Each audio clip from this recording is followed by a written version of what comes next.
at it. All right, here we go. Whoever records next, it's going to smell like spinach and dirty blueberries because I dropped them all on the floor before you got here, so I had to rewash all my blueberries. Every blueberry fell on the floor.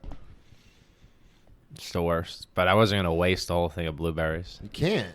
Not with prices nowadays. No. They weren't good blueberries either. They were buy two, get them for $4, which blueberry, that's like, it's an investment. That's crypto. It's crypto fruit right there.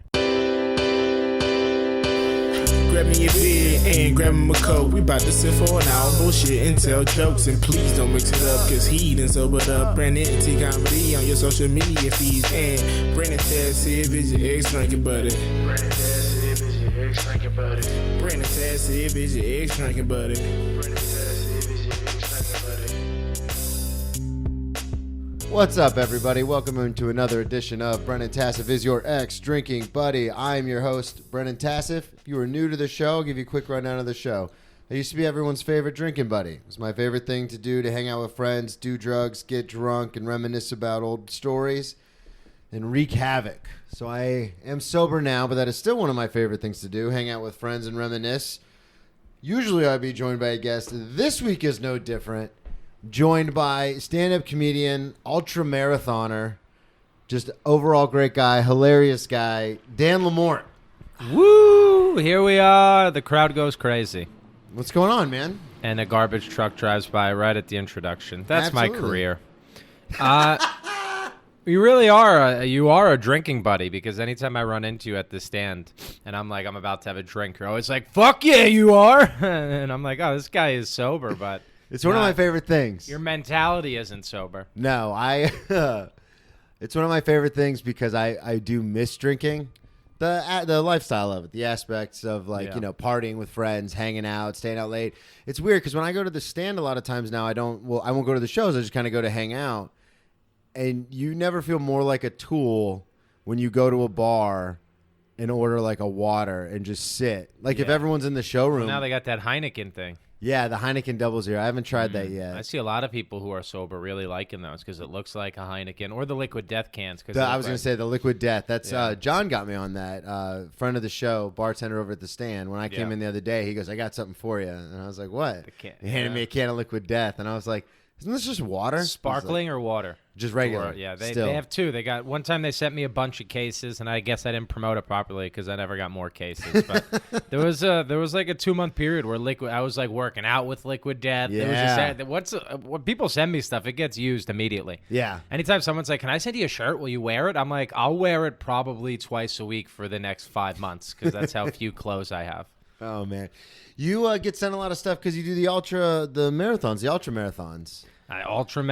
These crazy ass races. We're currently 2 weeks removed probably from my last one. Yeah, it broke your feet. Kind of, yeah. They're looking like, so the doctor x-rayed the feet the first time, and then she's like, it's showing signs of stress fractures, but come back in next week.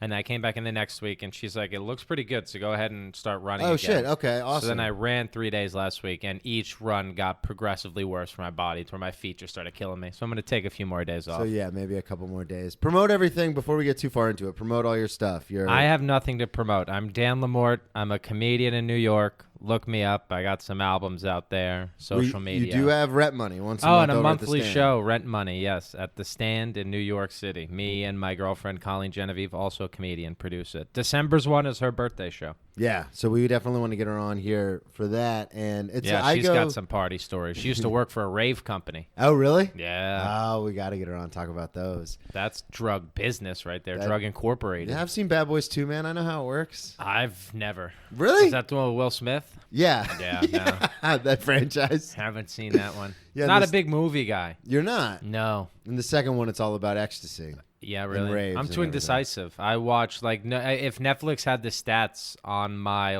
watching, it would be that screen that pops up when you've been staring for too long. Yeah. And it's just like the moving images kind of. Yeah. I watch that a ton.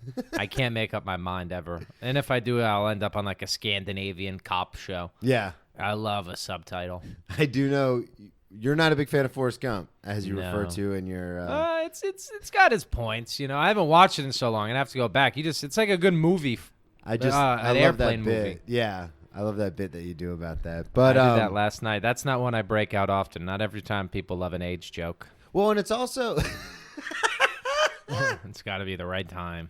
You also have a couple bits where you've done them on stage and people groan at like the weirdest moments, and you're like, that wasn't even the part you're supposed to groan at. Yeah, I got a joke about Chilean miners, and they all live in the joke, but I say, what color is the thermos? And when I hit that thermos line, Everybody goes. Yesterday I said, Whoa. what brand is the thermos? Then I said Scooby-Doo, and that still got a groan. So, Really? Yeah, so I'll figure it out, though. That's the fun of it. It's finding what doesn't upset the people, because ultimately you don't want to upset them too much. Yeah, that's the whole point. You don't go up there to make anybody upset. No, which I kind of learned now recently, phrasing that. Like, if you go up there and you're like, listen, guys, I know this is going to be offensive, but sometimes life hands you something, and as a comedian, you are in the best suitable position to talk about it, because you can't walk into the office and be like, hey, this fucking thing. Yeah. So, like, we know this is offensive, but we're the ones who have a platform to maybe share. Yeah, the Lenny Bruce style. Yeah. I've never gone back and listened to his stuff. Oh, really? No. I'm rereading his autobiography right now. Love Lenny Just a bunch Bruce. of curse words. It's yeah, it actually is. It's good though. He talks about that same kind of thing of the what is your responsibility basically as a comedian? Absolutely. Where do you draw the because there's some schools of thought where it's you're just supposed to be funny, the very Gallagher kind of approach, and then it's well, no, you're supposed to use your platform to question and to Yeah, like the Bill Hicks way. I'm like somewhere in between the. I like Mitch Hedberg the most, and it's just a guy being silly. Yeah. Like if it's offensive, it's offensive, but silliness is still the joke at the core. Yeah, it's the heart. Yeah, that's what I love about it. That's why I just like to go up there, make everyone giggle. Sometimes they groan. That's what we're learning. When I was fatter, they groan less. Yeah. When I'm skinnier, they groan more. So it's all a figuring out process. Let's talk about it. I don't want to spend too much time on it because I know you've been on a lot of other podcasts and you talk about the apparently running. I've lost weight or something. I don't, that's what people tell me. You've lost 180 pounds? Something like that. 350 was my heaviest. When I'm like in race training, I'm in the 160s now. But now I'm out of the race and I've packed on some poundage. Yeah. Well, and you burn so many calories in an ultra marathon. I'm sure you just start gorging yourself. The week after, my last race was 55 miles. The amount of food I ate in that week after was just next level. Like full pizzas, just wolfing stuff. I was so hungry. I mean, there's probably better ways to go about it. Maybe I would have recovered quicker. Yeah. Because eating unhealthy isn't always great for recovery. But I just get so hungry after these races. Yeah. So when did you? So let's take the listeners back. So you started doing comedy at 19. 19 years old, stand-up comedian, failed college baseball player. I want to get into that because you were, even when you were big, you were a pitcher. Yeah, so I always struggled with weight my whole life, and but I was good at baseball. And then I would say sophomore year is when it became apparent that I was going to get recruited. And every coach that I met with would always say the same thing, like, you're a good pitcher, but you're fat. They would never sugarcoat words. Yeah. I remember going back to old scouting reports of mine, and they're like, LaMorte is a 2013 graduate with a thick frame. And that would be posted online. That was just written by adult men. And so I started getting into shape the later years of high school. Got, down to 190 pounds, was working out a lot, got pretty big, and then just blew out my arm. First game in college, opening day, true freshman, first freshman out of the bullpen. Swear to God, we were at an Applebee's a week before the season started. And there was this junior who transferred in from a Division I school, always used to hang out with us because he wasn't friends with the kids his age. It was easier to become friends with freshmen when he transferred. And he was like, yeah, what I learned from college baseball is the first one out of the pen is the first one under the knife. Oh, really? And then a week later, I was the first one out of the pen, and I was the first one under the knife. God, and you and I have talked about this. You were doing well, especially as a true freshman. I was not bad. You said you got your speed up and your change up, no one could hit, and then I was always a big change up guy, and then I started to throw much harder in that summer, and then that fall, I was the only pitcher on the team. Didn't give up a single hit in the whole fall season. You play 4 warm-up games. Okay. And then, pitching as a true freshman, even out of the bullpen, was kind of cool to be the first one into the game. And So was it the whole thing, the now entering, Dan number... Not as fancy, okay. but kind of you run out of the bullpen and shit. Sandman's playing in the background, Enter the Sandman? Yeah, you pick your own warm-up music and shit. I used to listen to comedy before games. Oh, really? That's how I kind of knew. Everyone would be listening to music, and I'd listen to stand-up Pandora comedy channels. I would just have... Yeah, we were talking about that last night. I was a big... Pandora. I'm still to this day a big because you get so much variety. You could just toss it on, different tracks play. Sometimes it makes no sense. They just put the most random track for someone's comedy album that's clearly a tag to a joke that they forgot to leave in. Yeah. And then you just get a bit that doesn't make sense. Yeah, but that's how I got it. So I blew out my arm. It wasn't even my own fault, I think. One of the seniors to haze me What type of hazing is this even? Like I was on the field doing infield, outfield, where you have to catch, like before the game, the team warms up and you have to catch the balls for everyone. Yeah. And when I wasn't looking, he just whipped a ball into my elbow, like a line drive. So it's probably swelled up. I was the first one into the game, didn't even think about it, went out there, and just because the elbow was swollen, that little bit of difference in that high velocity motion, it just popped. I'll never forget the sound. It was like a verbal pop. Oh. I called the catcher out, who was also my roommate, and I was like, hey, my elbow is done. Like, I just completely You knew right blew it away. out. Yeah, I knew. God. So that's when. So you've always been a fan of comedy. Always, as young as I could. Greg Giraldo was a big one for me. Good Yeah. Day to Cross the River was a Yeah. great album. I love Greg Giraldo. He was on the roast, and then my parents had comedy albums around too. Jackie Martling, Hot Dogs and Donuts, which was just like all one-liners. It's like comedy was always around. My dad was a huge Howard Stern fan, so Artie Lang's book was around, Too Fat to Fish. Yeah. It's like all of the pieces were there, but I don't know why I did it. Yeah. I don't know who that is. You want to get it? I don't really want to get it, but I guess. Should I? I feel bad interrupting the podcast. No, you're good. This happens all the time. We actually talk about it. It's a running theme on the show now. They just said, please open the door. And you're like, all right. I just let a murderer into my building.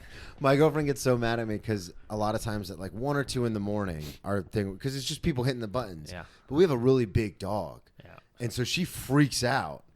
And I'm always just like, I get up and I hit it. And she goes, what are you doing? And I go, I'm hitting the thing so they stop. Yeah. She goes, you don't know who's coming in the So apartment. you let everyone in. Yeah, I just hit the button. Yeah. I can't judge you because I just did the same thing, but. I'm guess I'm not of that New York mindset where it's like, no, just, if we're not expecting a package, just let it ring. Like I'm not. Yeah, letting you're gonna anybody get in. everyone in your building murdered. Oof, the words really went together there. My brain is fried. I'm never worried about it because we have Maya and she's 100 pounds. So if anyone comes through that door, like That's your daughter. You If- have a really fat kid. just rolling around. Yeah, just biting all the people coming in. They can't rob me. I got fat Maya. So let's talk about you grew up in Jersey. Always been a Yeah. fan of comedy. Dad's a fan of Howard Stern. Oh And- yeah, always had Howard on in the car when I would be in there with him. Okay. And then you blow out your elbow. And then what do you think after that happens? Like, are you like, okay. I think I got a notebook and started writing to kind Okay. of deal with everything, and maybe some of it turned out to be funny. But then at the same time, I do remember a distinct feeling that I was going to do stand-up. Like, I definitely bought a notebook with the intention to write Yeah. down jokes. I was researching open mics. I remember I was on vacation with my parents, went to, like, Orlando, Florida. They felt bad that I blew up my arm. They're like, let's take him somewhere. So they took me to Orlando. And I remember just writing jokes in the hotel room. And then getting back from that trip, I think was the first time I did stand-up. Okay, do you remember where you the first one you did? 10th Street Live in Kenilworth, New Jersey, which is a place that doesn't exist anymore. Good riddance. Some of my worst moments in that Really? place. Oh, it was hell. How'd you do the first time? Awful. So You bad. bombed. Bombed hard. See, well, doing the show for over a year now, and I mainly have comedians on. It's always back and forth. There's some people who are like, yeah, I brought all my friends, crushed, and then the next one, crickets. Yeah, I was with just me and my dad. I was a teenager in a bar. I wanted to leave. He said, just go up at least one time. He's Yeah. like, just say you did it once, then we could leave after that. Because I wanted to go. I was like in the bathroom hyperventilating. And I went up, and maybe they left me up there for like 8 to 10 minutes. And I got wow. maybe one laugh. It was like on a Parkinson's joke. I got like one laugh. It was like, I know, it was some weird Michael J. Fox Parkinson's. I had some bad for material. 10 minutes. 10 minutes bombing, and then it was very cliquey. Like, I remember all the local comics there went outside to smoke, like, when I went up there. Like, it was, like, Yeah. not a good experience. And then I What want to made say you a stick with week it? later, well, because I knew New York was the place to do comedy, Yeah. just from being a fan of it. So my dad had his deli in the city, and I worked with him at that point because I was, didn't know where I was kind of going without baseball and all this. I didn't know if I was going to go back and play and try to recover. And I started working with him, and one day I went to Eastville, the old, what is now New York Comedy Club, and I went on stage and did an open mic there, and it was great. Yeah. Like, to the point where someone in the crowd, this guy Vince Chang, who's still a close buddy of mine, he actually hosted my first album recording. He was like, hey, he kind of pulled my dad aside and was like, your son kind of has something here. He was Oh, like, really? If he wants to pursue this, you should probably consider letting him. And then he knew a guy who ran shows and needed a barker. So he hooked me up as a barker right away. So almost immediately I went from open mics to just barking. And I never did mics again. Yeah. I just became a ticket salesman and a barker standing in front of venues trying to get people in. Okay. And now how, because we've talked about this a few times, but your rise in the New York comedy scene, like you're talking about, was pretty abrupt. It was kind of quick. Yeah, I don't know how or why. I think there's this phenomenon maybe that where like a young comic comes into the scene, everyone kind of knows they're not as good as like the seasoned vets, but if there's like a teenager in the scene who's like getting laughs consistently on shows, like I think there's an allure to it. Like you get away with a little bit more, you get given some more stuff because you're like the young person and you don't suck. Yeah. Because everyone thinks, oh, you're new in comedy, you suck. But some young people don't suck. They're not necessarily great, but they know how to hold their own. And I think that's kind of just a case of what it was. Like I knew I loved comedy. I studied comedy. I knew how to kind of assimilate in. Well, not fully because I wasn't down for the hang. I was never a big hang guy. That's so like I never made like a core group of friends until now. Now I feel as much of the scene as ever. But yeah, those early years were very weird. Like it's odd to look back and think how I made my way in so quickly. At the same time, I think it was just people wanting to give a young kid a chance, maybe. Yeah, and because you got, I don't know if you want to talk about it in depth, but you got passed at some pretty big clubs. Yeah, I was passed at the Cellar, very early in, 2-3 years in. Which is insane to me. Very insane. I've been doing this for 12 years on and off, and I couldn't even... I'm still doing open mics because I just moved to the city, and you got passed at the Cellar 2 years in. Yeah, that was right around the time frame. I had done Gotham Comedy Live, which was a TV show filmed at Gotham Comedy Club. That was kind of big. I did that like 2 years in. So you had credits 2 years in. That was big, getting that, and then like that got me passed into Gotham. So I was working Gotham. I was working like the Cellar, and then I just had the opportunity to always have new tape, new footage I could submit to this and that. Yeah. And then it kind of all just... I didn't do anything with it. I didn't have someone pushing me in the right direction. I was kind of just doing the sets. I wasn't necessarily writing the best stuff. And the Cellar eventually stops using me, and that's when I come to the realization, oh, my God, I'm 350 pounds now. I've gained so much weight. Yeah. I mean, there was probably a lot of weight gained after the Cellar stopped using me in that, 6-month window. And then I kind of just made the decision to lose weight. I was like, well, if comedy goes south, then what else do I have? And then I just have a shitty body. And when was that? So you're 19 when you start. You're 21 when you get passed to the Cellar. I worked there for about a year and a half, and then 23 I start losing the weight. So there was like a 6-month period post-Cellar where I stopped working there and then start losing the weight after that. Okay, and then your whole thing, and I know you talk about it on stage, and people can check out your Instagram for those kind of stories and stuff, but your whole thing was you just wanted to get high and run. Yeah, I love stoned running was a big thing for me. I mean, stoned working out is how I definitely started losing the weight. I was in L.A. for a month subletting a place for some work and whatnot, and they had like a gym in the apartment building, and I would just get lit so fucking stoned, and I'd go into that gym and just lift again. What happened? Like, whoa, this is cool. Why? What brought you to getting stoned and then working out? Like, how did those things connect? My friend invited me on a hike like the first day I was in LA, and I wasn't an active person. Obviously, I was 350 pounds. I didn't want to do that, but I was like, well, I'll go to a dispensary, and then I'll go to the hike. Okay. And I kind of liked it. And then also on that trip in LA, what was a huge thing, honestly, was I walked everywhere. Yeah. Because there was enough. I stayed in West Hollywood. There was enough walking distance, dispensaries, just tourist stuff, the restaurants on, Melrose. So like there was always somewhere I could walk to, and some of those walks would be 5 miles, and I just started walking everywhere, getting stoned and walking, and I realized I loved it. I loved being outside, moving my feet, and being stoned. And when I came back from that trip to New Jersey, I just put that all together. Okay. And I started. I remember going for a run and hating it, and then the next time I tried a stoned run, and that was kind of the start of it all. Okay, yeah, and then boom, you're down. Kind of similar to like the Cellar stuff. Everything I do, it's you go all in from the start. So I mean, within 2 years of running, I was running ultra marathons. God, that's insane. Yeah, I don't even because you and I have talked about it. I'm a power lifter, so cardio is almost like opposite the enemy. Of me. Yeah, we're opposites. Yeah, and so it's interesting when you tell me. Like, I'll see it on your story on Instagram, or we'll talk about it at the stand, and you're like, yeah, just did 15 miles today, no big deal. And I'm like, Fuck that. Yeah, that's just a regular old day. God. Yeah, it just became something I loved. It was like a great way to. It's weird. So like, it's running that type of distance, like a 55-mile. It's the perfect way to calm the mind, and it's also the perfect way to race the mind. I could bring my mind into two completely different spaces when I'm running. If I really want to think on something, it's the perfect opportunity to take a bit out there, think about it, take something, an anxiety in life, take it out there.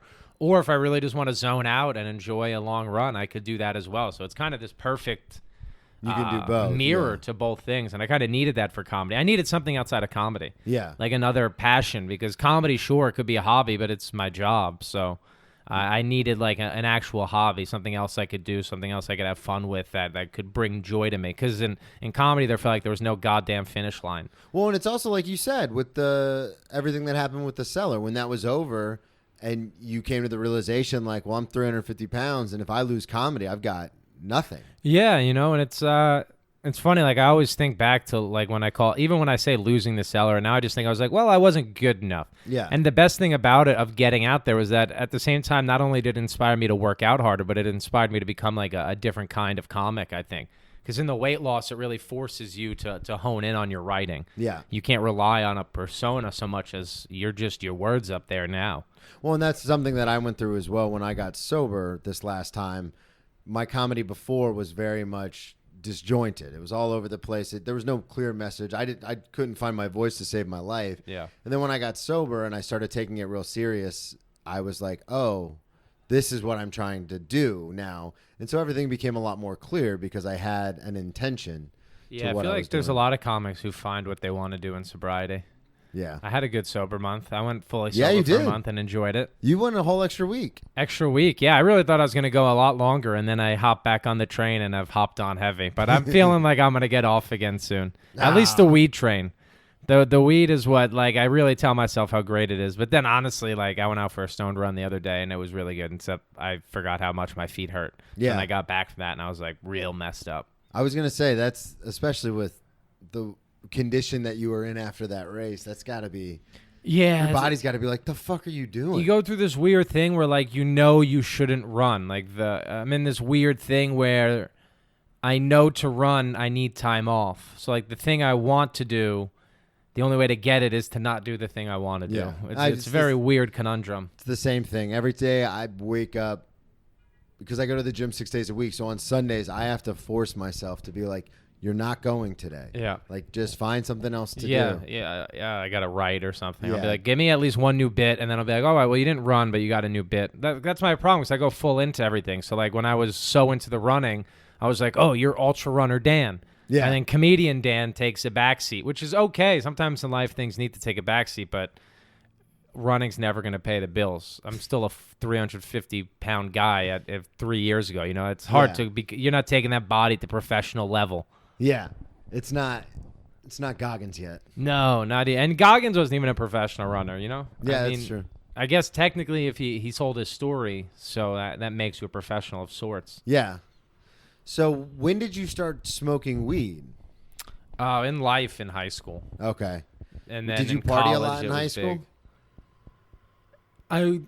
I'm glad I wasn't popular, because like I partied a lot for a kid who wasn't popular. Okay. If I was popular, I'm sure it would have been even worse. But like, yeah, I had alcohol poisoning a few times in high school. I was. Let's talk about that. I never, even like to this day, I still get, dude, I don't know how to drink responsibly. Like I'm not an alcoholic where I could go like You have an weeks without addictive drinking. personality. Yeah, but if I drink, I'm going to drink. Yeah. Like I'm going to go, I'm the same way. I'm going to ultra drink. That's why I got the name of the episode. That's why I have to stay away from video games and stuff because I'm an addict. So Yeah. like once I start like playing, like I'll be on there for hours. And That's it's the same thing exactly with what the it gym. is, It's yeah. the same thing with comedy. It's everything I do. Completely addictive personality. So like when I first started drinking, it was never just have one, and it was. And I remember being at like a party. How old were you? I was a sophomore. So no, 16? junior, 16. Yeah, I mean, I started drinking younger than that, stealing my parents' liquor out of the cabinet. Yeah. Like an idiot, stealing vodka, green apple vodka. I would steal from them, Ooh. and then I'd fill the bottle back up with water. Like an Yeah, you idiot. got to. Yeah. As if, and then like they put it in the freezer and it partially freezes. And they're like, they what's know. going on? Yeah, they know. It turns into a slushie. Yeah, it was, and I just remember being in the backseat of my friend's dad's car. He was driving us home, and I knew I had drank too much. Everything was spinning, and I threw up in my mouth, but I closed my mouth, so I caught it there. Yeah. And he was like, "Are you That's okay?" disgusting. And I was like, yeah. And then Joe's like, "I don't know if he's okay." And I'm like, "I'm okay."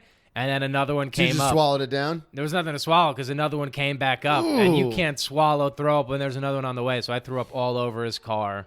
Oh, no. He dropped me off, and like I walked inside. The second I hit the inside of my house, I started vomiting all over, just Like projectile. walls. Yep. Yeah.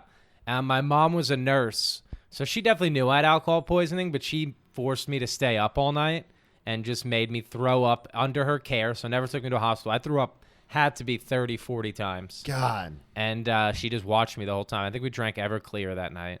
Yeah, that'll do it. I remember the first time I got alcohol poisoning, very similar situation. I ended up in the ER, but Yeah, I should have been. I 100% should have been in the ER, but my mom was like teaching me that Catholic lesson. yeah. My mom was like the type of person, she's still very much alive. I love her to death. But that she went to years of Catholic girls' school, and that guilt is so ingrained in her. Like when I got arrested for selling weed in high school, I was just going to go from one right to the other. when I got arrested for selling weed, she made me call my grandparents and apologize. Really? Yeah, what type of guilt is that? That's horrific. Yeah, I had to call up my grandma and be like, "Hey, I'm sorry." And she was like, "What for?" And I was like, "Well, I got arrested yesterday for selling weed. You would have never known this, but I needed to apologize to you because you fucked your own daughter up so bad." So what happened? Was this in high school as well? Yeah, high school, junior year, or maybe senior year because I'd already had the scholarship. Me and two friends, we there was a younger party that night. Okay. So we were going to get a bunch of dime bags, package them up as 20 bags, and then sell them for a profit and fuck over the younger kids. Okay, yeah. So we picked up weed, and then I put it in my center console, and within 5 minutes I ran a red light, and the cops asked for my license and registration, which were in the center console. So we all got arrested. So what was it? A full arrest or a written arrest, or were you like detained? They booked? cuffed us. Yeah, they smashed my hood off the face of the car, put me in cuffs. They smashed your face off the hood of the car? Yeah, real hard. They were not taking it lightly. It wasn't the first time I was cuffed either, so I was used to it. But they cuffed me, all my friends. Never read us the Miranda rights, which is why we ended up getting in no trouble. That was really? never a thing that was read. And I remember they took us to the police station. They called the parents, whatnot. I had to go to court because I got a bunch of tickets, possession with intent to sell. Jesus. I had 3 friends in the car, which was illegal because I was 17. It was like you're only allowed one person in the car with you. Okay. I never gave them my license and registration because it was underneath the weed, so I just refused to give it to them. Yeah, they were, but I had a good lawyer, and they forgot to read the Miranda rights. And one of the kids I got arrested with, his dad was the chief of police. So yeah. everything added up to where, especially because the cops really mean to us, so I think they ended up getting in trouble. Oh, really? I had, there was this kiosk in the mall in New Jersey where you could bring your iPhone, and they would, put a new screen on it for you. You get, a red screen or a blue screen. You could, make it your own, your phone. Yeah. And I just paid to have, a nice red screen put on. And when we got back to the police station, the cop took my phone and held it between the door of the car and closed the door and just shattered the screen on my phone. Why? Just to be an ass. God. Fuck that. And, that was the year I got a lawyer for Christmas. I got bail money for a birthday present once, Yeah, that's white trash through and through. Yeah. It was actually kind of funny because my parents had to pick me up from the jail or whatever the fuck it was, and they were coming from doing all the shopping for my dad's deli. Yeah. So they literally picked me up in just a car full of snacks, which kind of looked like a reward for being a stoner. I know you just got arrested for weed, but here's a car and they're full literally of snacks. just sitting on fruit gushers and Starburst in the back seat. That's the best. So what happens, because this is all before you got to college. All before I went to college. So you have the scholarship. You go, what college did you go to? Felician University, Okay. FU. It's like Last Chance U. Some of the people they allowed on this team, stories I will not get into on a podcast because I'm sure the school would get in trouble. Yeah. It was just a no holds barred kind of thing. If a school had a person they didn't want anymore, we took them. Yeah. If they were good, they could play, they could throw, we had a spot. God. So what? It's a D1 school? Division 2. Division 2? Yeah. So D2, just throwing out scholarships left and right, and then you good get, amount. Yeah, they were a good baseball program. That's like, what I was really going to good ask. Team. So you get there, it's a good baseball program, and what happens? Like going from not being so popular in high school to being a full scholarship pitcher. Well, like I was that weird middle ground where I could have been popular because I was funny. Funny enough, like I always had bits in high school. Yeah. Like I went to a Catholic school, so if you got too many detentions, you were on the no dress down list, which means like because there was dress down days where like one day a month you could wear regular clothes. Okay.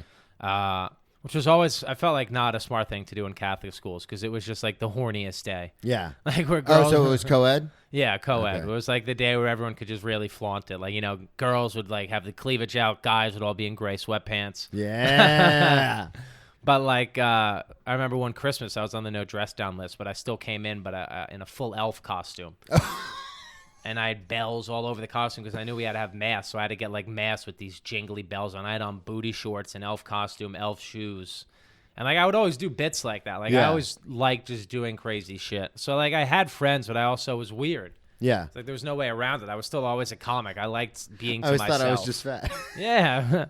I always enjoyed my solitude and my own time. But That is the interesting thing about doing comedy is even on stage, because I'm very extroverted on stage, my persona, the guy I am when I get on stage is very loud. But I mean, you see me at the stand. If I'm around friends, I can get kind of like I like to hang and I'll talk. But if I get to the stand and there's nobody, I don't see anybody I know, I'll sit at the end of the bar and not speak to anybody. Like I don't want to. And it's very difficult for me. And on stage, you're more extroverted. Oh yeah, very much so. But I'm very much an extroverted introvert, if that makes sense. Like when I'm on stage, I yell and I scream. But afterwards, like I've done shows where you're standing outside and I'm smoking a cigarette and people will come up and be like, "Oh my God, you were so funny." And I'm just like, thank you. And like I like that scene in Superbad where I'm like, and I just want to walk away. Yeah. It's interesting. I used to be more extroverted on stage than I am now, but that's funny because I'm not extroverted. Like off stage, I'm a very I'll be loud, but if it's with a group of people I trust enough to be around. If not, I'm usually a very introverted guy. And on stage, I'm now more introverted than I've ever been because that's what I want to come off because that's who I am. Yeah. When I used to be extroverted on stage, it wasn't even who I was. So I was like, this is more of a character that I'm doing. Now I like being a little like I went on stage the other night on Frantic with like my hoodie on and a jacket over it and hands in my pocket. And I was like, this is the most comfortable I've ever been on stage. And I also look the most introverted I've ever been. Yeah, that's true. It's interesting because I'm the same kind of way. If I'm around people I trust and I know, I will talk, till 2 a.m, comedy about different stuff. But I don't know, when I get on stage, as soon as I get the mic, I don't know, there's something clicks in my head where it's not, I'm comfortable being loud. Yeah. So I don't know if it's one of those things where it's just that. Oh yeah, we love being the center of attention. I think that might have a lot to do with it. Like I said, I dressed up as an elf with bells on and booty shorts. Yeah, everyone it's always been there for some reason. The urge to not care to have the eyes on you. Yeah, but then that's the thing is when I'm off stage, if I'm sitting, I could be sitting next to like 10 people at the bar, and if I don't know them personally, I don't say hi. I don't do anything. I just sit. They really myself. do need to do a psychological study on this because so many comedians now, myself included, like we both just did, say we're introverts. But genuinely, when I think of it, at the core, no real introvert goes on stage and says, "Look at me." Yeah. Because that automatically brings the eyes on you, and that brings the people coming up to you afterwards. So I don't think we actually could claim, but maybe who knows? Who knows? Maybe it's one of those things where what I do know is I'm not the brain to figure it out. I'm the brain to ponder it and then pass it off to someone. So when you got to college, were you like, fuck yeah, here we go? I loved it. College was perfect for me. The 1 year I was at Felician was great because when you're on like a sports team in college, you have your built-in group of friends. Yep. You go in already knowing kind of some of them because you meet beforehand. The way my school was set up was perfect. So like it was 2 people to each dorm, and then that dorm had a bathroom that connected to another dorm. So it was like a kind of a mini apartment. Yeah. And it was all baseball players. So like we all lived with, guys from the team, which was chaos at points, but also great. And it just was like, that was the closest group of friends I'd ever had. And it was the most fun. I mean, we partied, we drank, we got up to, some crazy shit. Well, let's talk about it. So when you get there, you're obviously you know some of the guys because like you said, the same thing with me. Like when I go to orientation, all the they put all the football players kind of together. You get to know a few people. And then when I went to FAU, there was the preseason workout. So before school even starts, like halfway through the summer, all the football players come in and we start workouts. Yeah, and everyone would sign their letter of intent, so you always knew who was going to your school. Yeah. So like I knew that, and then also like my roommate was someone who I played travel ball with. Okay. As my catcher, so like he had caught me for years. I knew who he was. So like it was very easy. Oh, that's cool. Going So that's like you're going there with your guy. Absolutely. We didn't always get along. We actually had fights many times leading before college, and then we got to college and we became close. Okay. What were you guys getting fights about? I remember there was one game where like college coaches were coming to see him. Yeah. And to see him, just him. To see him, like, because sometimes coaches would come to see one player or something. And we were down in Georgia, and I wasn't playing. So when you're a pitcher, you get into hijinks. That's what you do, because there are some games. I was a starter, so if I wasn't pitching, I was doing nothing. Yeah. Until college when I became a reliever. But anyway, these coaches come to see him, and they were coming to see him catch. So the first inning, like, I blew up a huge piece of chewing gum and blew a huge bubble and then just stuck it right on the top of his helmet. Oh, no. So he's out there just like he had no doing idea. his thing. No idea. Just a huge chunk of bubble gum on his helmet. Like I would just do dumb shit like that. Oh, I bet he was pissed. Yeah, I think it almost came to blows. Oh, did you guys ever physically get into a fist fight? I remember getting in each other's faces, but never like actually throwing hands. Okay. Yeah, you don't. Pitchers are crazy, man. You don't. Yeah, I remember one time putting like thumbtacks in someone's Advil. Looking back on it now, that's a bad one. Yeah, dude, baseball players were dumb. God, that's insane. So, when did the partying start in college? Like right when you got there? Or?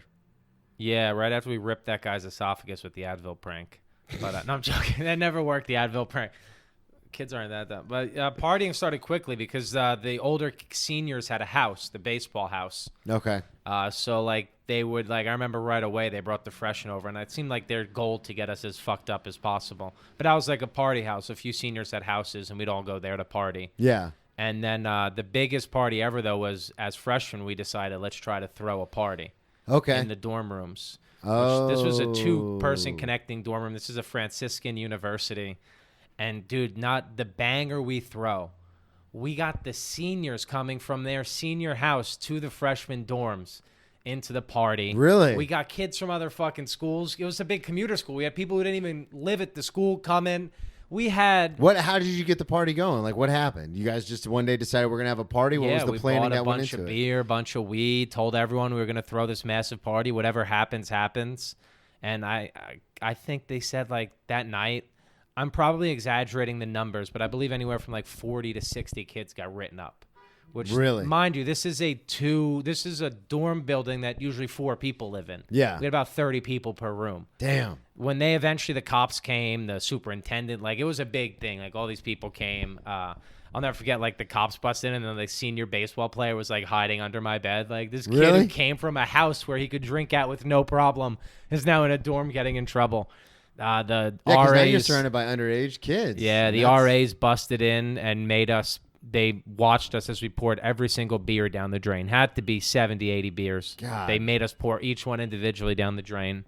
And the next day, the coach, knowing we'd be all hungover, to punish us, made us run hills for miles. And that was actually a big moment for me because I wasn't fast. I didn't like running per se, but I was... You're loving 190 at this point, right? Yeah, I loved it. I was in the front of the pack with like the seniors on the team, even though it was because I felt like it was my punishment. I deserved it. Yeah. But I still didn't hate the running. I remember this. The longer we went, the more I enjoyed it. Wow. So like that was probably my earliest sign of like liking the endurance aspect of running and the self punishment because I do love the masochism behind it. I do. I mean, people are like, I try to deny the masochism to 55-mile races and stuff like that, but that suffering is grace. Yeah. So to go through suffering, I feel like is a very graceful thing. Well, and it's also one of those things where you and I were talking about this. I think it was right after the race. It's like when I go to the gym, a lot of times I don't get sore anymore because I work out so much. And then the days where I really push myself and the next day I cannot move, like I'm in so much pain. There's something beautiful about that. You feel good through that. Not only in physical stuff, but like in life, you have to learn to accept the pain too, because pain is the greatest motivator. Like when I was laying in a hospital bed with fatty liver disease at 350 pounds, there was still a part of me that was laying there like, I did this. I deserve this. I gave I myself deserve this this, yeah. pain. And then obviously that was the motivator to make a change because you don't want to die from a fatty liver. Same exact thing happened. I remember getting alcohol poisoning on my 30th birthday, and I remember being in the bathroom just violently throwing up and looking in the mirror and going, this is what you deserve. Yeah, nothing's This worse is than what that you violent throw up. God, Your where mouth it is like a hurts. broken garden hose. Just And it like, you feel it, like your stomach feels like it's turning inside out. the It's like worst is when painful. you're done throwing up whatever you had that day, and it's just like the Yeah. oh god, The yeah. I've gotten bile, yeah. I don't want to say the word 'cause it's so disgusting. when I think it was the first time I got alcohol poisoning, I ended up throwing up stomach acid. Yeah. And people were like, no, you can't do that. And I was like, no, it's like a black tar that came out. Ooh, and nice. because it was stomach acid, it swelled up my like the whole thing. Oh, like my yeah. esophagus was Dude, swollen. that's bad for you. I used to date a girl with an eating disorder, had some smelly teeth. Yeah. Because when she would force herself to throw, I mean, this is really brutal. Well, to and not joke only about, that, but you can't. It swells your esophagus to the point where you can't swallow anymore. Yeah, you're telling me she couldn't.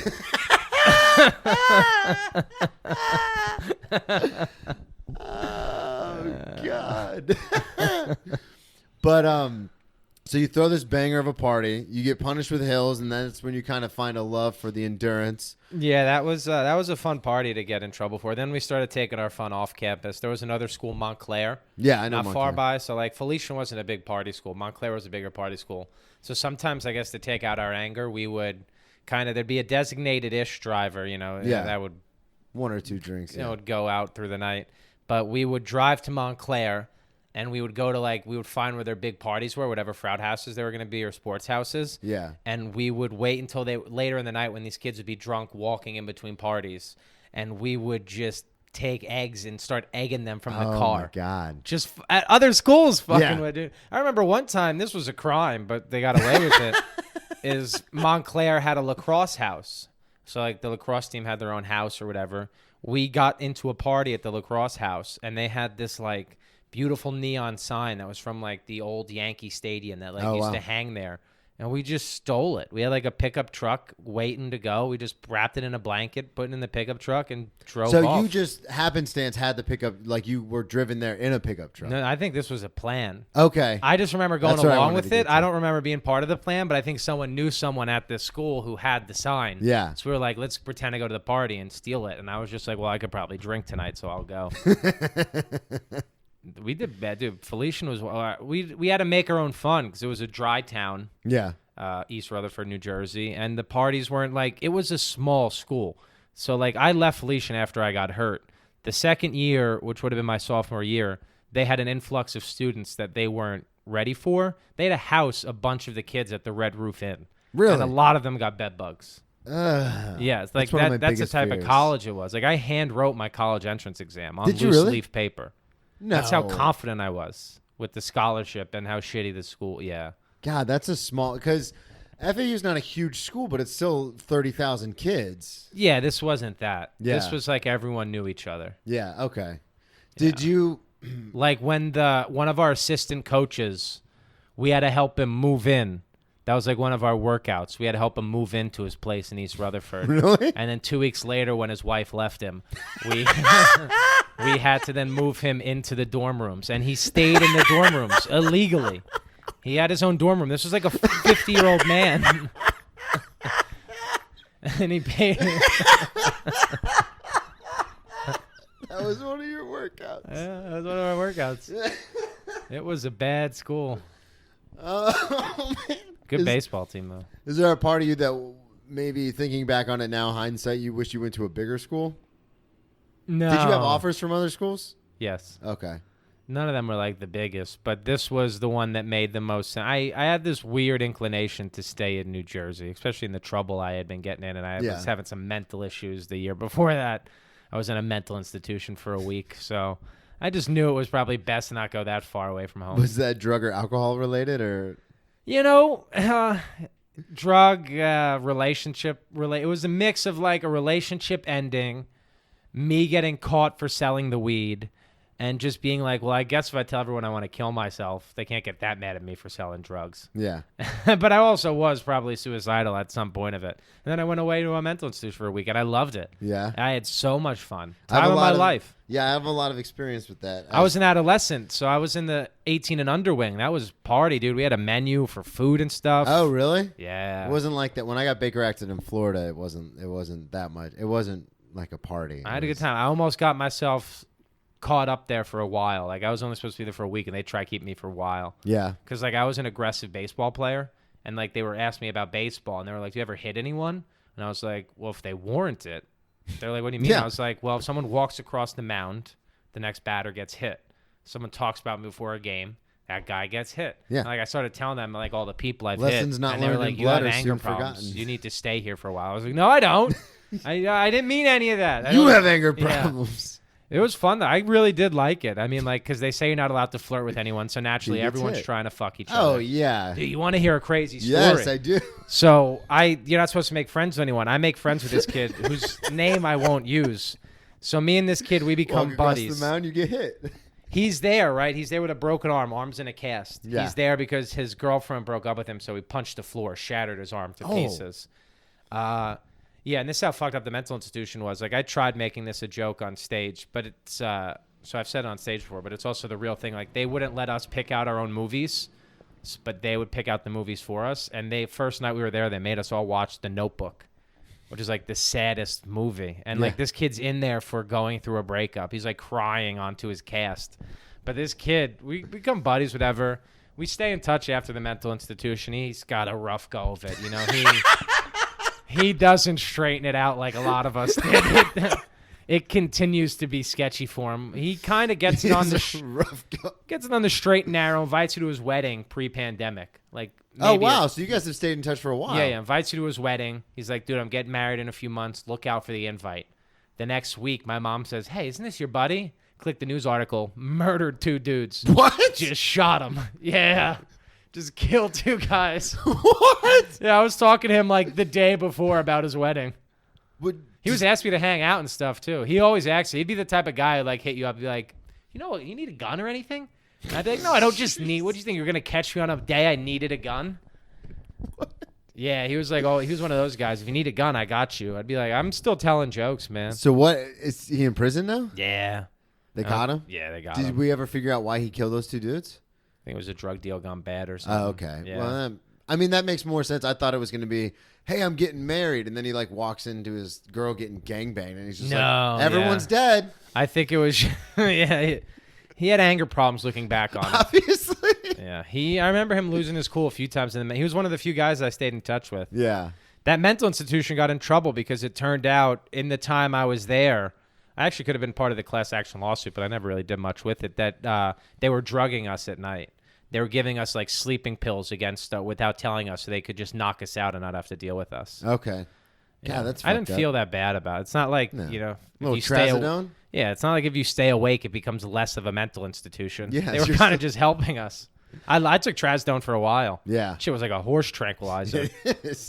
That put me out, dude. That's what they gave a lot of the... Thick boys like me, 300 pounds and up get trazodone.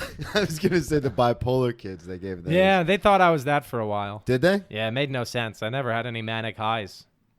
Yeah, so that wouldn't make any sense. No, they were just looking for a term. They didn't know what autism was then. Or Yeah. they did, but they just didn't know enough to look for it. So you've been diagnosed now as being on the spectrum. Yeah, I go to a therapist who tells me I have Asperger's. I don't know if that's official, but that's what I go with. But we're not allowed to say Asperger's anymore. Nope, because he was a Nazi. Kind of. Like Nazi adjacent. Enough to where they don't want you to say Asperger.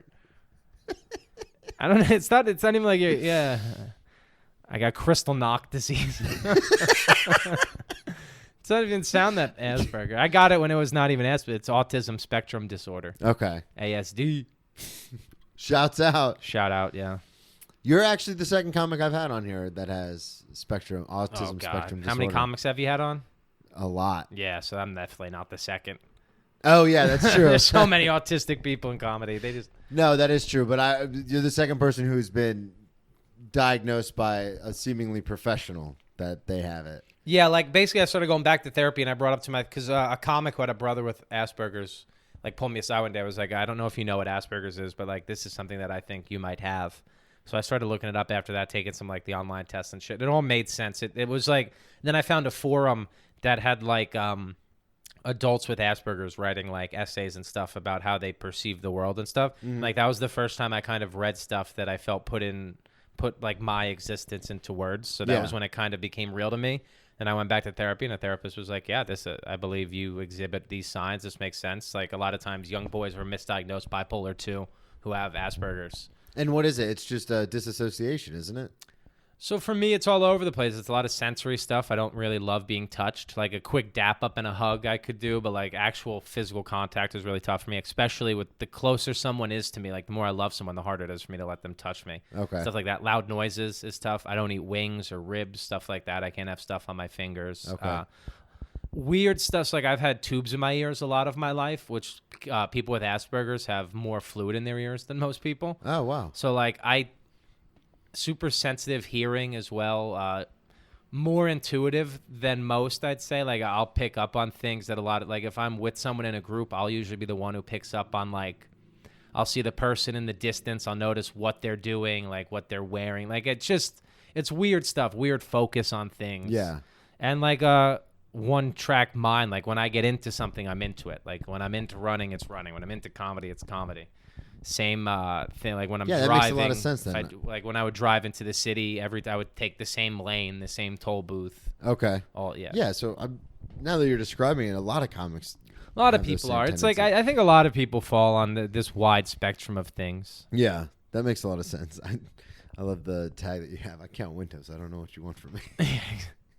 It's like I'm such on it's almost like I don't even want to talk about it on stage anymore because I feel like I'm on such a mild spectrum of it. Yeah. Like I heard someone say like the joke the other day. They were like, well, do you have like what type of autism do you have? Is it Asperger's or like are you eating glue?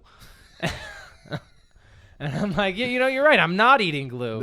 Yeah, we had AJ Wilkerson on, and his exhibits in shaking. Yeah. Like he shakes real bad. Yeah, like if you've noticed under the table, my leg is going the whole time. Yeah, and when he's on stage, like he talks about it, but he like can't control. Like you look at him and you go, what's going on? Oh, really? Yeah. See, for me, it's not that noticeable, but I tap my fingers when I'm on stage. Okay. Like I'll usually keep one of my open hands to just tap my fingers, and then when I'm sitting down, I always move my legs a lot. Yeah. And I love being close to myself, so I love pulling my legs in, having them close to me. I love being in a hood. Like my whole childhood, I'd always get in trouble for having a hood on in class. Oh, really? Yeah. Oh, it makes a lot of sense now. Yeah. Grew up in a very black town, so that's why. But Manalapan, New Jersey was as white as they come.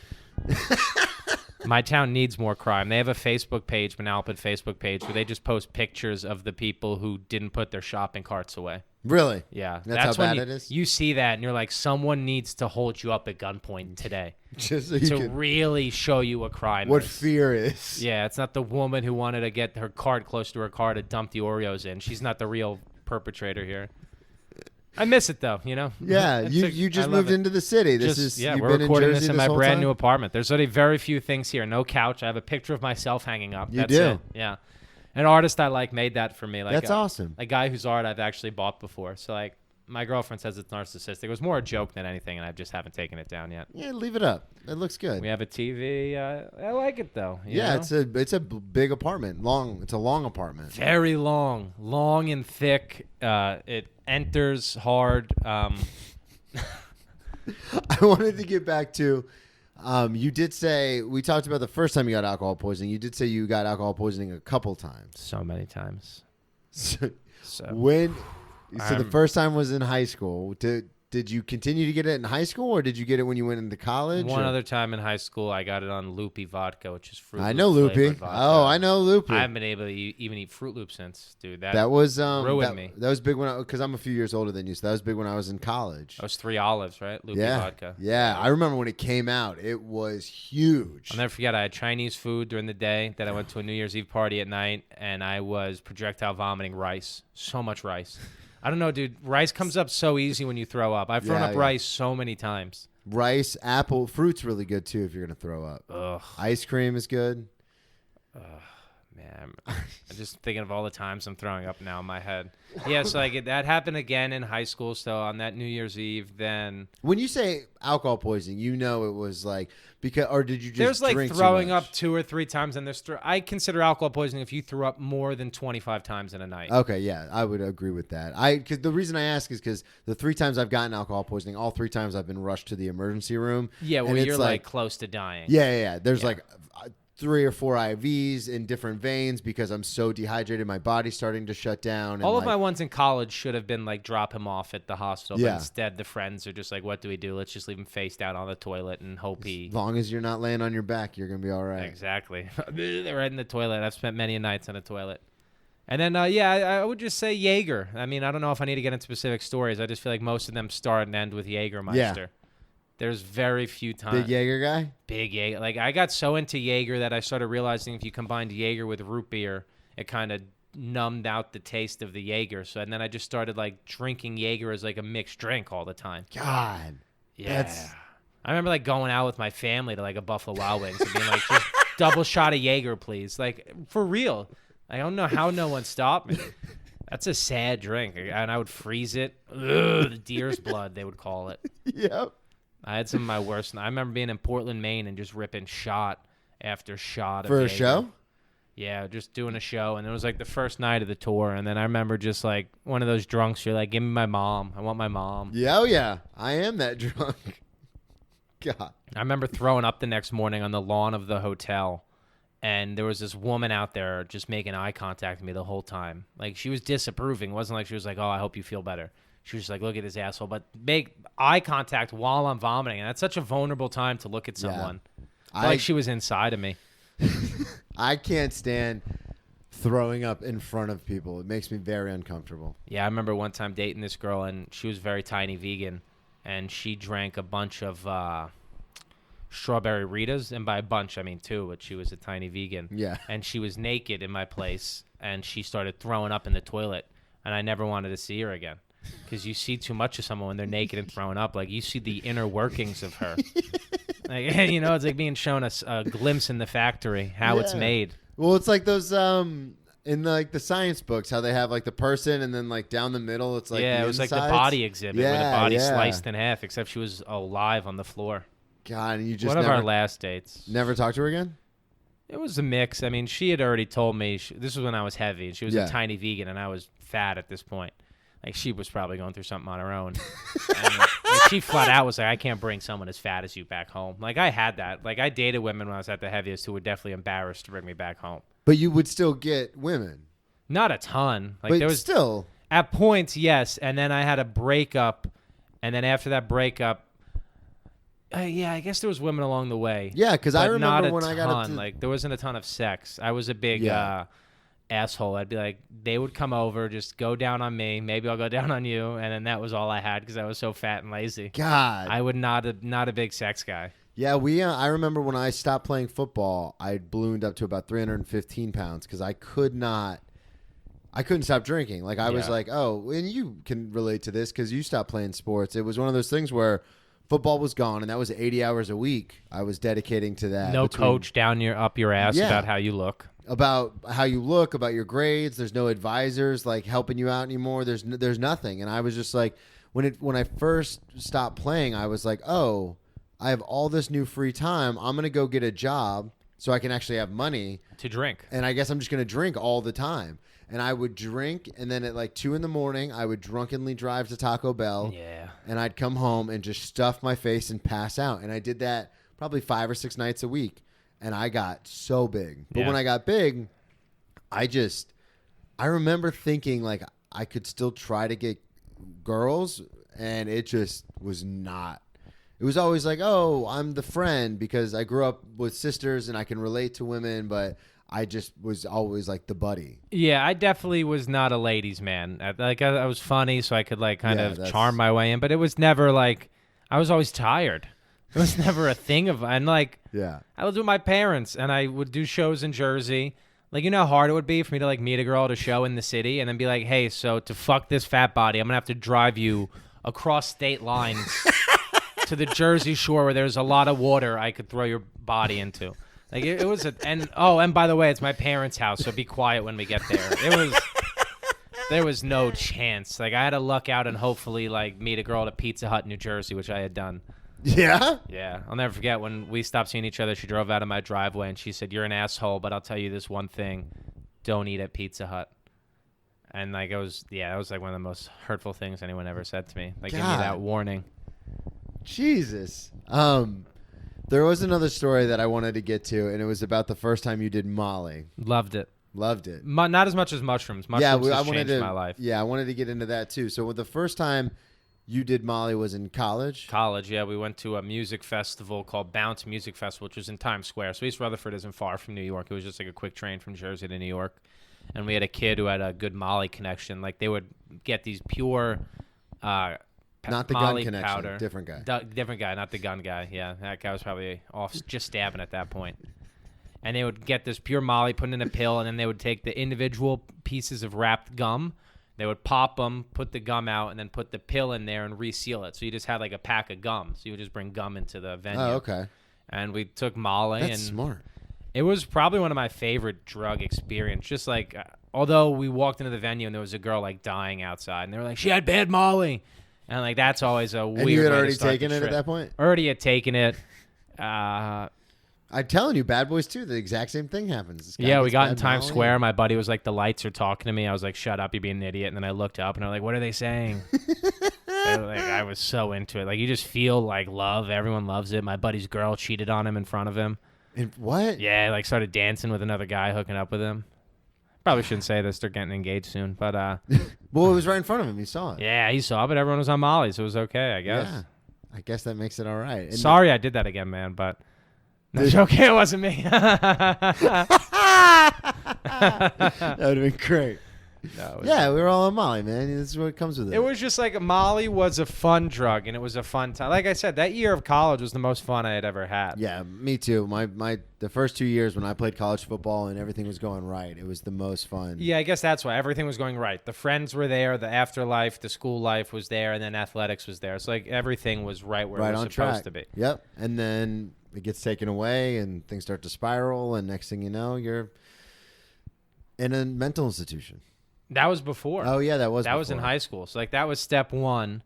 It's all a crazy process. Now I'm turning 27 in 2 months now.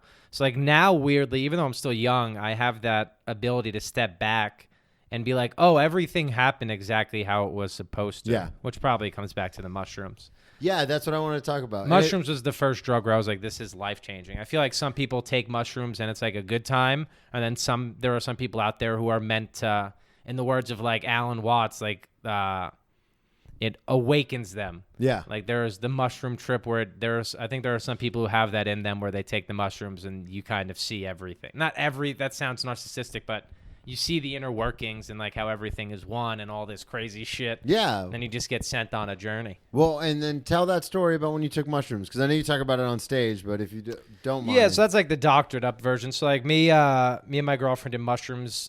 We took them in Central Park. It was my first time. I've done a few times since. I'm coming up on like a big trip again that I'm going to have to do. We got them by this guy. He paid us for a shitty show in New Jersey with mushrooms. Okay. And we took them and... You're supposed to be in nature, so naturally. Yeah, we went to Central Park. You know, you got to be in nature. It started nice, like everything. I was like, oh, this is like a nice high. Because I had told her I wanted to drive us to the park. She was like, no, we're taking an Uber to the park. You can't drive on mushrooms. Yeah. So we get there. It's so peaceful that I'm like, I could have fucking drove on this, babe. What do you mean? And then maybe within a half hour, I'm lying down on a rock crying my eyes out. Like, literally, I'm lying down on a rock staring up at the sky, just saying it's beautiful and crying. There's tears of joy. I mean, I probably cried for 6 hours on mushrooms. Jeez. Just shedding so much stuff. I saw God. I mean, I talk about that on stage in a very like dumbed down version, but what I would say is like one of my visions of God. Like I'm a big Ram Dass guy who was this, Timothy Leary and Richard Alpert were the two guys, the Harvard professors all those years ago who basically started the counterculture of hallucinogenics and psilocybin. Ram Dass then was born out of that. He went from, Richard Alpert to Ram Dass. And So his guru was this guy, Neem Karoli Baba Maharaji in India. That's who, like, the Beatles would go there to pray to him. Like, all of these people were like he was this incredible mystic. Some people would consider him like Hanuman is a Hindu god. He was like supposed to be a reincarnate of Hanuman. And anyway, this was Ram Dass's guru. I was more into Ram Dass than I was Neem Karoli Baba at that time. And when I took mushrooms, I was in Central Park, and his presence was there. He walked in front of me. We didn't exchange words. It was just like he walked in front of me. I saw him. The light was there, and I felt this calming presence. Then after that, I've been very drawn to him as I've had a lot of situations in my life where he's presented himself again. Now I meditate to a picture of him.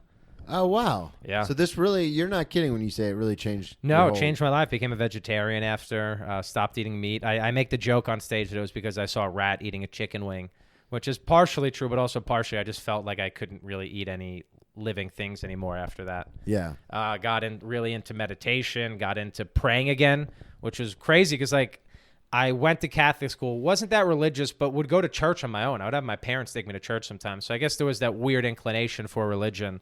When I went to Felician, I was a double major of psychology and religious studies. So, really? Like, I loved religion. I was fascinated with all types of religion. And then I did mushrooms, and it was the first time I started like having open prayers with God again. My whole time in high school, I'd always pray. I loved talking out loud to God. And then I started doing it again after the mushrooms. Not the same God, a different God. I'm a bhakti yoga practitioner now, which is a Hindu type of sect. Really? Yeah. So you do yoga as well?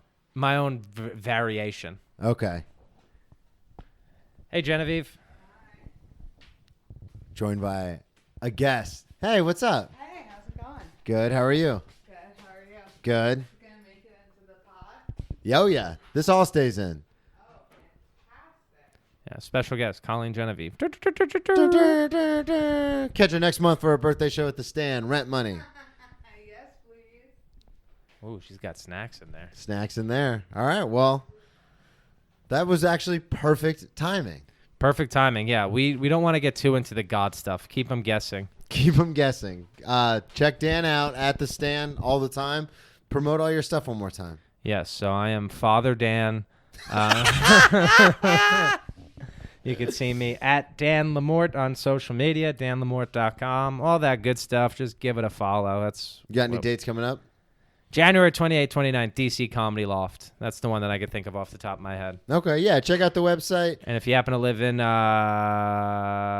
I'm coming somewhere in Canada. Comedy Cave, Calgary. Yeah. March 28th to April something. I'm not allowed in Canada. Really? Oh, Yeah. because too big of a criminal record. Too many DUIs. Wow. Yeah. They wouldn't even give you they don't even want to give you a driver because they're scared you might get him drunk. Yeah, well, you see me at the Stand. I'm like, come on, baby, let's Yeah, go. you really do encourage it. Yeah, I have to wait 5 years from the end of my probation, so I have 2 years left for my last DUI. Then I have to write a letter to the magistrate and pay a $5,000 fine. And you have to sign it in maple syrup. Yeah, blood and They maple let you syrup. back in.